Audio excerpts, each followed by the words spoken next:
자, 하나님 말씀 위하여 기도합니다. 자비로우신 주님 감사합니다. 오늘은 요한복음 6장이 마치고 7장, 이제 예루살렘에서의 예수님의 사역을 저희들이 보며 또 하나님의 은혜를 받기 원합니다. 유대인의 초막절, 참으로 뜻깊고 깊은 이 의미를 우리가 깨닫게 하시고, 계시던 말씀 중에 살아계신 하나님의 임재를 느끼며 인격적으로 예수님 영접하고 거듭나며 소망, 참으로 이 땅에 살아가면서 어떠한 삶을 살아야 하는지 하나님 우리에게 가르쳐 주시옵소서. 오늘의 말씀도 주님의 손에 올려드립니다. 은혜 베푸시고 축복하소서. 예수님의 이름으로 기도드리옵나이다. 오늘 하나님께서 우리에게 주시는 말씀은 요한복음 7장 1절에서 9절의 말씀입니다. 제목은 유대인의 초막절. 사실은 오늘은 초막절에 대한 이야기들을 좀 많이 하려고 했는데 아침에 다시 말씀을 정리하다가 큰 감동이 와서 다음 주에 초막절에 대한 이야기들은 많이 하겠습니다.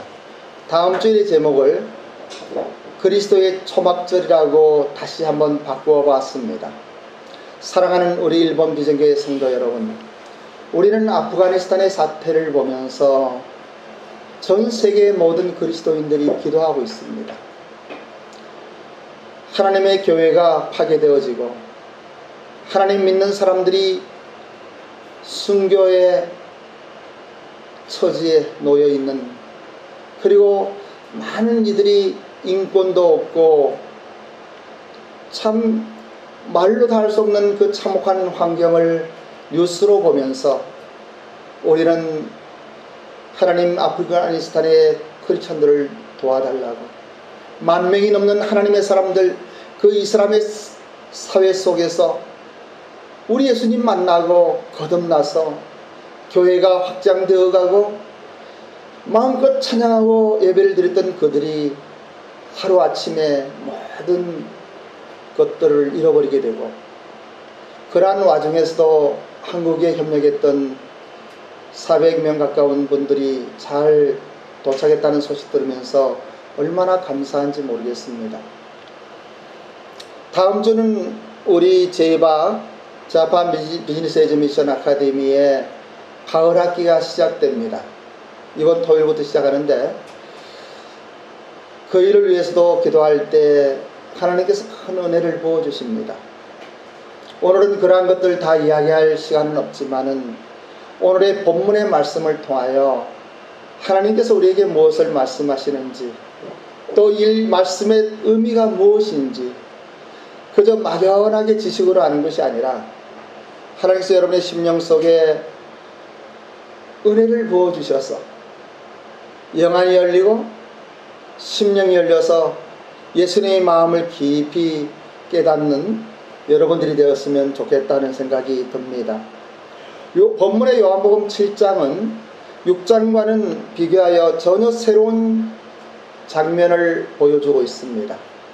6장에는 갈릴리 지역에서 오병이어의 사건을 통하여 하나님께서 큰 은혜를 베푸시고 많은 백성들이 우리의 왕으로 예수님을 삼아야겠다고 하면서 따라오다가 예수님께서 생명의 떡이라고 하는 이야기, 십자가의 고난을 이야기할 때 모든 사람들은 떠나고 말았습니다. 7장에서는 오늘 본문에서는 아직 예루살렘에 도착하시지 않았지만은 7장부터 시작되는 것은 이 예루살렘에서의 초막절 사건을 통하여 하나님께서 우리에게 큰 은혜를 부어주십니다. 사실 6장과 7장 사이에는 약 6개월의 간격이 있습니다. 6월절은 봄에 있는 것이고, 그리고 초막절은 가을에 있는 것입니다. 이때까지 6장의 사건에서 생명의 떡이었던 우리 예수님의 그 가르침을 들었다고 하면은 오늘은 그 본문을 통하여 동생들과의 대화 속에 예수님의 마음을 읽게 됩니다.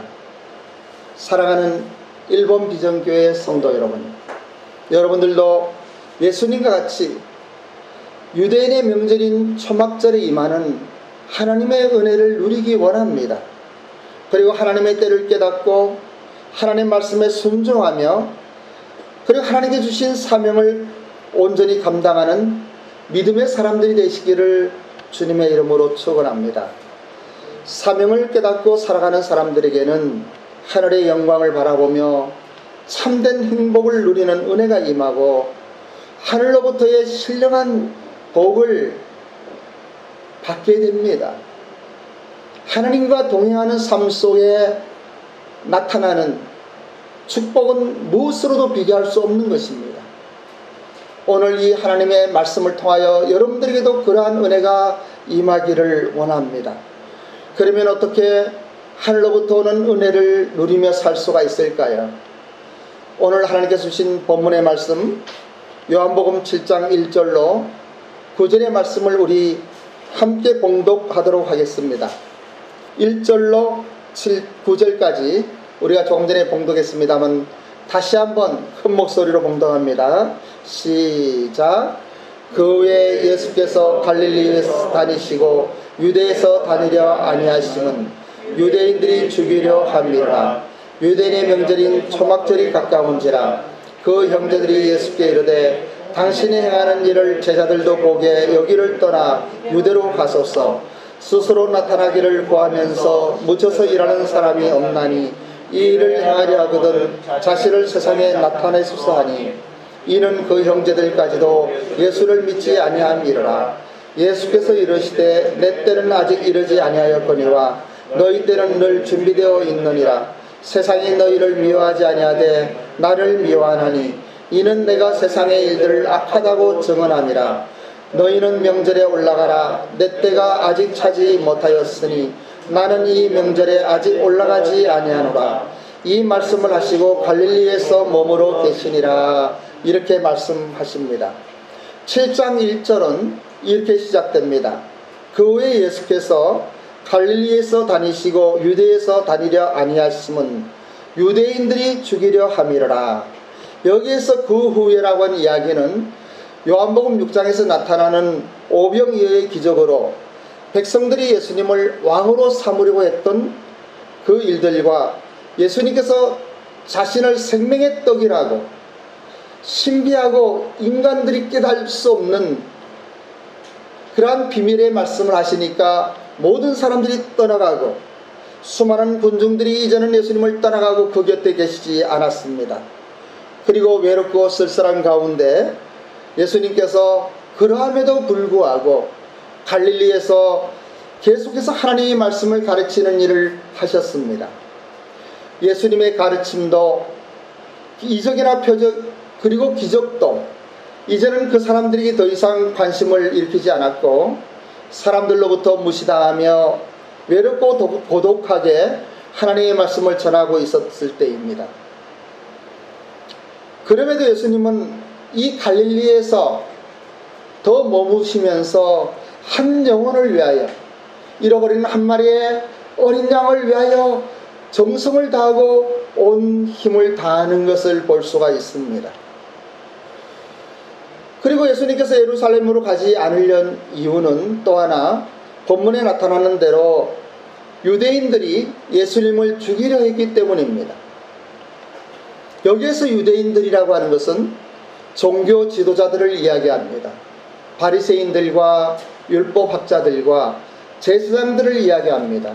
종교 지도층입니다. 3절과 4절의 말씀을 보십시오. 그 형제들이 예수께 이르되 당신이 행하는 일을 제자들도 보게 여기를 떠나 유대로 가소서. 스스로 나타나기를 구하면서 묻혀서 일하는 사람이 없나니 이 일을 행하려 하거든 자신을 세상에 나타나소서 하니 이는 그 형제들까지도 예수를 믿지 아니함이라. 5절까지네요. 5절까지 이렇게 기록되어 있습니다. 요한복음을 기록한 사도 요한과 예수님 그리고 예수님의 동생들은 서로가 잘 아는 사이입니다. 침례 요한도 사실은 사촌 형제예요. 마리아가 예수님을 성녀로 잉태하고 엘리자베스에 갈 때 세례 요한이 뱃속에서 뛰어논다는 이야기를 합니다. 전부 동네 사람들이에요. 그런데 여기에서 보니까 예수님의 동생들이 이렇게 주장하는 것을 사도 요한이 기록하고 있습니다. 이 말씀 기록하면서 또 인간적인 생각이라고 그러면은 이런 거 그냥 빼놔도 괜찮잖아, 그죠? 근데 하나님 말씀은 진리이기 때문에 성령의 감동으로 하나님께서 기록하라는 그 말씀을 기록하고 있는 것입니다. 이 말씀 속에 얼마나 깊은 뜻이 있는지요. 여러분들은 이 말씀을 보면서 어떤 생각이 듭니까? 예수님의 동생들이 주장하는 것은 이렇습니다.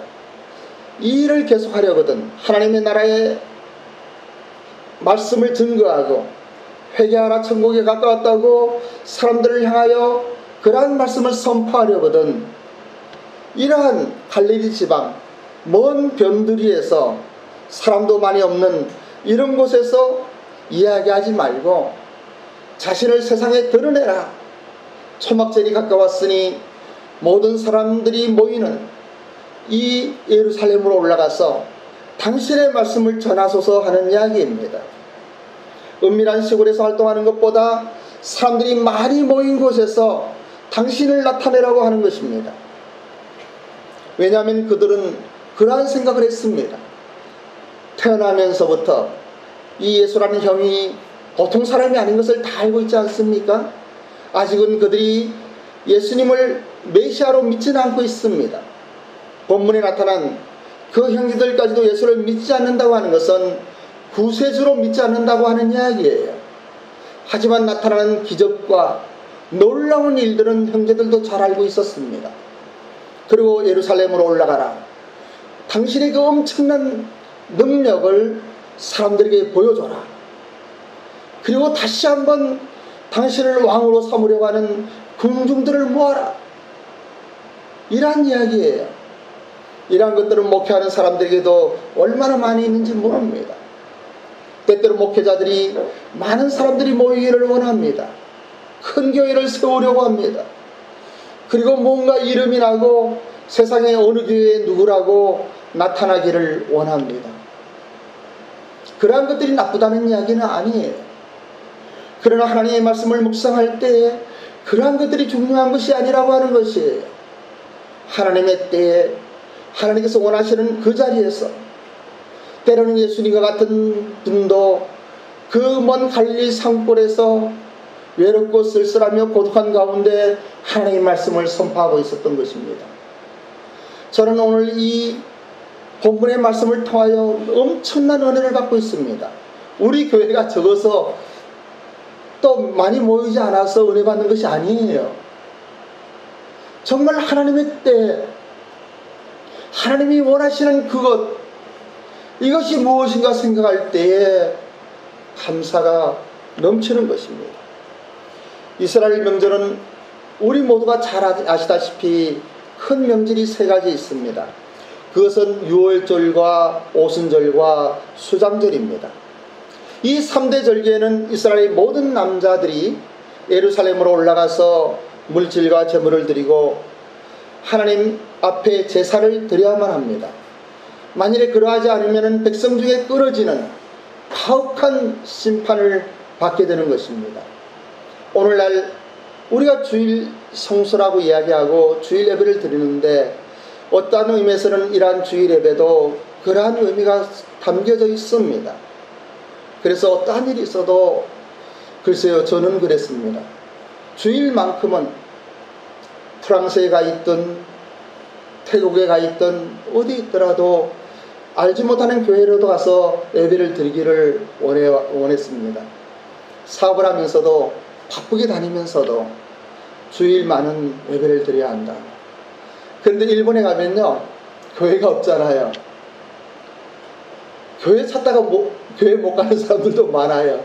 일본에는 10,000명이 넘는 도시에 교회가 하나도 없는 곳이 거의 30곳이 넘고요. 30,000명이 넘는 도시에도 교회가 없는 곳이 10곳 가까이 됩니다. 십자가가 보이지 않아요. 근데 한국에서는 십자가가 많은 게 얼마나 좋습니까? 여러분도 혹 어쩔 수 없는 때에 지방 출장이라고 가신다고 그러면 가까운 교회 가서 주일 예배는 꼭 드리시기 바랍니다. 오늘은 초막절에 대한 깊은 의미를 많이 생각을 했고 또 말씀드리기를 원했습니다마는 때가 때인지라 아프간의 사태에 대하여 기도하고 여러 가지 묵상하다가 한 가지 영상을 이 사명이라고 하는 하나님의 때에 대한 것을 위하여 영상을 보여드리길 원했습니다. 그래서 영상을 준비했는데요. 한번 영상 보시기 바랍니다. 윈터는 250명의 아이들을 잃어버리고 얼마나 절망했는지 모릅니다. 그리고 공군이 되어서 그 아이들에 대한 마음으로 일생을 기도하며 살았을 것입니다. 저는 이 영상을 보면서 눈물이 나던데요. 참으로 그렇습니다. 한 사람의 이 위대한 일이 오늘 우리에게 큰 감동을 주는 것은 저렇게 많은 사람들이 669명인가요? 그리고 자손까지 손자, 손녀, 점손까지 있을지도 모르겠습니다만 6천여 명이 저런 감동의 현장을 볼 뿐더러 그리고 이분의 이름은 길이 남을 것입니다. 그런데 아프간이 사탄의 이야기도 있고 하면서도 저는 오늘 이 시간 여러분들에게 이 땅을 살아가는 우리들이 하늘의 복음을 가지고 절망으로 지옥으로 달려가고 있는 인생들을 향하여 우리가 가지고 있는 이 복음이 어떻게 증거해야 되겠는가, 이 하나님의 은혜가 여러분들의 심령 속에 임하기를 간절히 기도하면서 오늘의 말씀을 준비하게 됩니다. 형제들은 초막절을 맞아 사람들이 몰려들 그곳 예루살렘을 염두에 두고 예수님께 청한 내용은 자신을 세상에 나타내라고 하는 것이었습니다. 그런데 예수님께서는 6절에서 내 때가 아직 이르지 않았다고 말씀하십니다. 여기에서 사용되는 때라고 하는 단어는 헬라어로 여러분들도 잘 알고 있는 카이로스라고 하는 시간입니다. 이 카이로스라고 하는 단어의 뜻은 상대적 개념의 시간입니다. 어떤 의미에서 사명이나 가치를 중심으로 계획된 정확한 하나님의 시간이라고 하는 것을 말합니다. 다시 말하면 크로노스라고 하는 일반적인 시간과는 달리 1년, 2년, 10년 또는 30년의 연대기적인 시간과 전혀 다른 개념입니다. 그 시간의 의미와 가치 그리고 보람과 사명을 가지고 사는 사람들은 참으로 행복한 사람들입니다. 여러분들도 이러한 카이로스적 사명을 가지고 살아가시기를 바랍니다.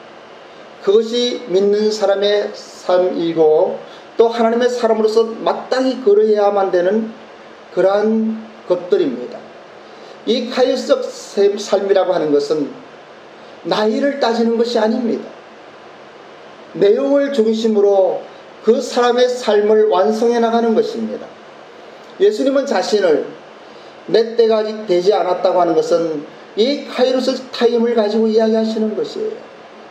동생들은 초막절이라고 하는 수장절이라고 하는 이 절기에 종교적인 행사로서 예루살렘으로 올라가서 많은 사람들이 모이니까 그곳에서 당신을 나타내소서, 기적을 행하시고 오병이어 같은 놀라운 일들을 행하면서 당신의 특별함을 알리라고 이야기합니다. 그런데 예수님은 그러하지 않으셨습니다. 예수님은 이야기합니다. 지금은 너희의 때이다. 너희의 때는 자유롭다. 언제든지 가고 오고 너희들 생각대로 너희들 마음대로 살아갈 수 있지만은 나는 그러하지 못하다고 말씀하시는 것입니다. 왜냐하면 하나님께서 계획하신 일을 따라서 하나님의 뜻을 따라서 하나님이 가라 하면 가고 서라 하면 서고 하라고 하면 하고 그만하라고 하면 그만하는 것이에요. 예수님은 갈릴리에서 누구도 알아주지 않지만은 열성을 다하여 하나님 말씀을 전했습니다. 이것을 본 동생들은 안타까움이 있었겠지요. 우리 형은 보통 사람이 아닌데, 우리 형은 위대한 사람인데 떡 5덩어리와 물고기 2마리로 장정들만 5,000명 넘는 사람들이 먹고 배부르게 모든 것을 풍족하게 할 수 있는 분인데 왜 이 시골에서 이렇게 고생하는가 하며 이러한 본문의 내용을 기록하고 있는 것입니다.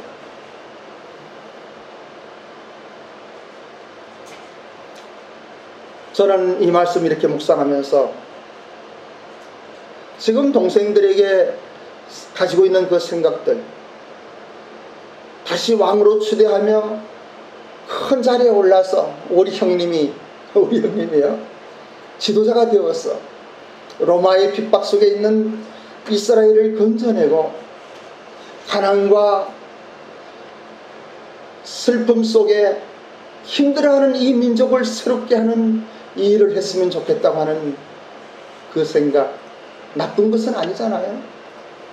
함에도 불구하고 우리 예수님은 그 일로 이 땅에 오신 분이 아닙니다. 우리 예수님은 하나님이십니다. 하나님 육신이 되어 이 땅에 오신 것은 사람들에게 하나님을 알리려 하는 것이에요. 하나님의 사랑을 알리려 하는 것이에요. 이 말씀 깨달으면 인생이 달라지는 것이에요.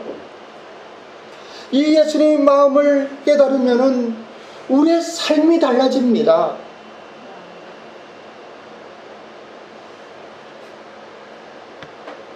예수님은 그의 영광과 존귀를 감추시고 세상에 오신 목적대로 인생들을 위하여 희생되어야 하는 이 십자가의 사건을 바라보시고 이 십자가를 향하여 한 걸음 한 걸음 가시고 계시는 것입니다.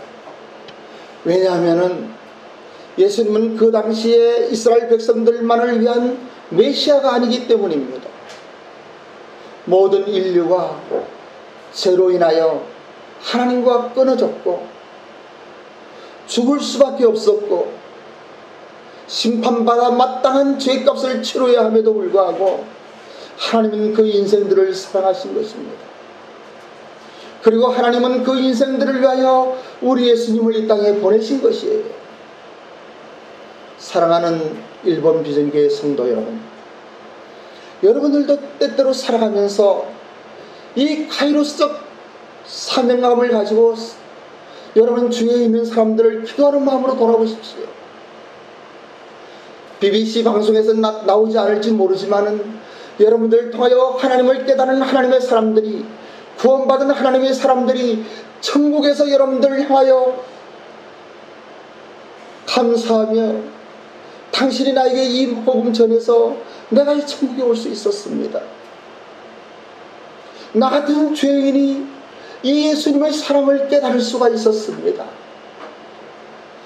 그때는 당신을 비방하고 당신을 멸시하고 당신을 이상한 사람으로 보았지만은 그러나 당신의 그 사랑의 마음, 하나님께서 부어주신 그리스도의 사랑으로 말미암아 나는 구원받았습니다. 이러한 이야기를 하는 분들이 여러분의 주변에 많이 있기를 바랍니다. 여러분을 통하여 천국 소망을 가지고 기쁨으로 이 세상 살아가는 사람들이 계속 늘어나기를 소망합니다. 그런데 예수님께서는 그 형제들에게 마저 불신을 당하고 있었습니다. 그런데 이것은 예언된 말씀이에요. 시편 69편 8절에 이러한 말씀이 있습니다. 내가 내 형제에게는 객이 되고 나의 어머니의 자녀에게는 낯선 사람이 되었나이다.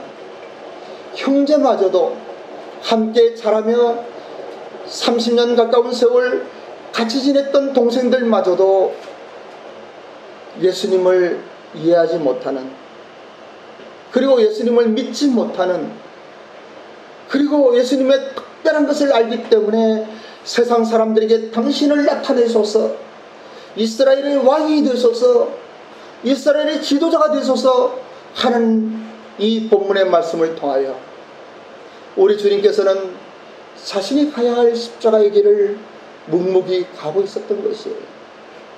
우리 일본 비전교회도 참으로 초라한 교회입니다.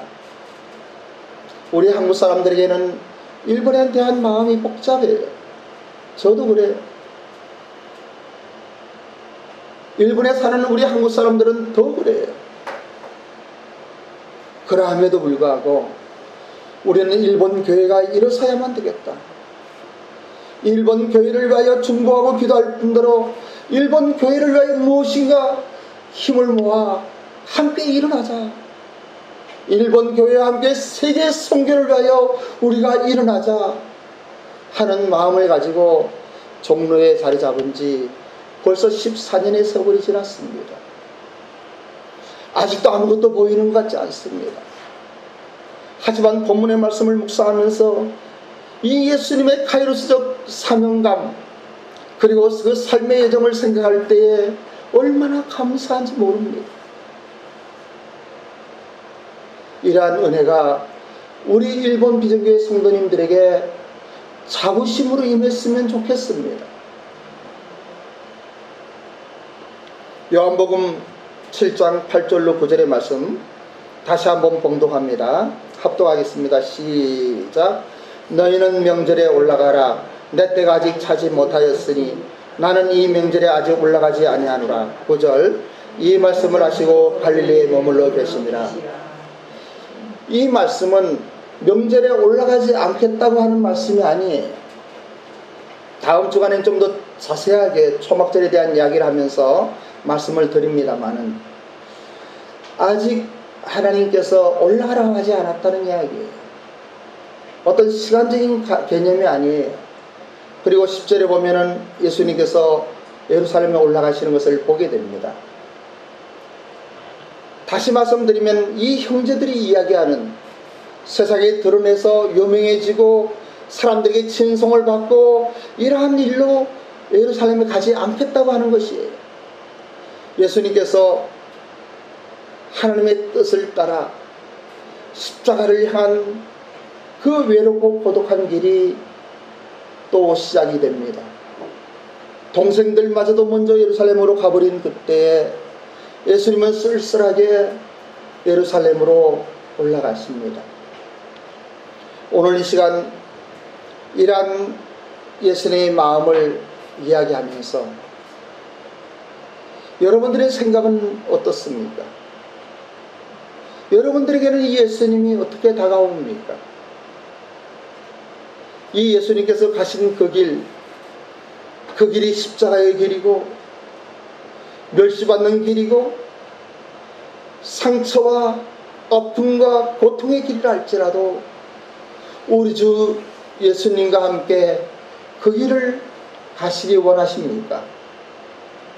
그러한 여러분들이 되시기를 주님의 이름으로 축원합니다. 예수님께서 동행하시면은 우리의 인생이 달라집니다. 우리의 환경이 달라집니다. 어떤 상황 가운데서도 믿음으로 승리하며 살아계신 하나님 앞에 당당하게 일어나시는 여러분들이 되시기를 주님의 이름으로 축원합니다. 기도하겠습니다.